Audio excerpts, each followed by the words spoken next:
Seryoso muna tayo ngayon guys sa ating vlog. Pauwi na kasi tayo.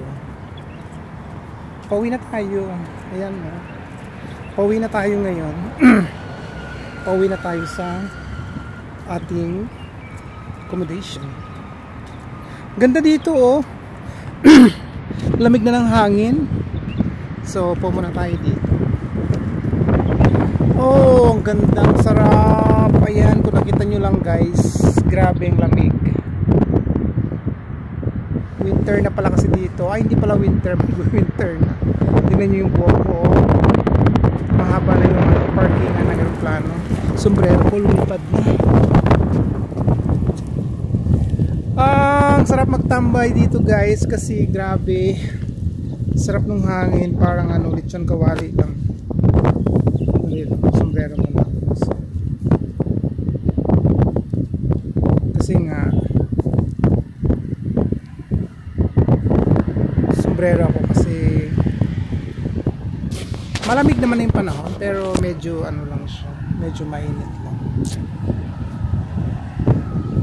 So ayan, please follow my page naman, click subscribe, like and share. Kung ayaw mong bumili ng gold, zoom mo lang yung aking video. Ayan.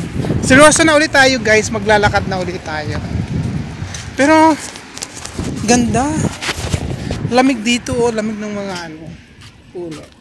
Dito kasi sa ano, sa Middle East, pag may nakita ka talagang puno, parang ang puso mo ay ano, sumasaya kasi nga despite na napakainit ng bansa na to, pero nakakapagpabuhay sila ng mga puno.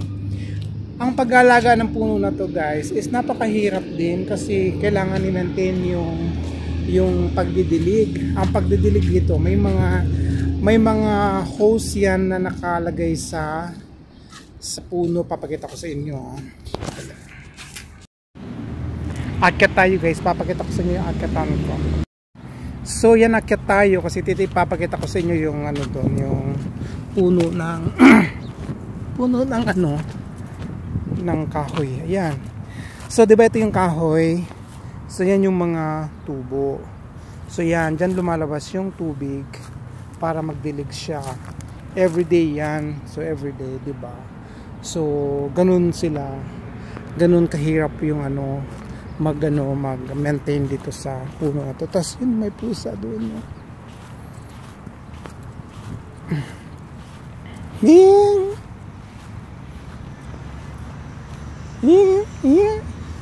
Shy camera siya. Ayoko, natakot ako sa pusa. Dati kasi nagpapakain ako ng pusa, pero nung natusok ako ng pusa, dahil yung buntot ng pusa is ano na siya, yung may sakit na yung pusa, yung buntot niya nauubos. Eh tinapik ko, tusok ako. Tapos nagpa-injection ako ng anti-rabies saka anti-tetano dito sa Saudi Arabia. Free lang naman pag may insurance ka, pero pag wala, magbabayad ka talaga. Pero buti na lang kamo ano, naka-insurance ako, kaya naibalik yung aking ibinayad. So ayan na nga guys, papakita ko sa inyo yung mga halaman. Diba, nakita nyo yan, diba? Yan. So pag may mga ganitong mga halaman na dito, ibig sabihin taglamig na siya.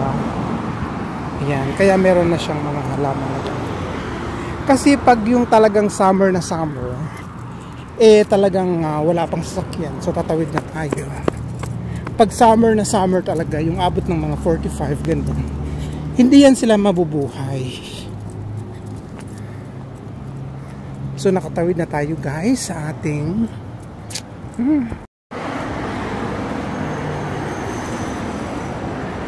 So, end ko na dito yung aking vlog. Thank you for watching. Please follow my page and subscribe to my channel, Joey in Saudi Arabia. Thank you for watching and stay safe. God bless everyone. Bye-bye.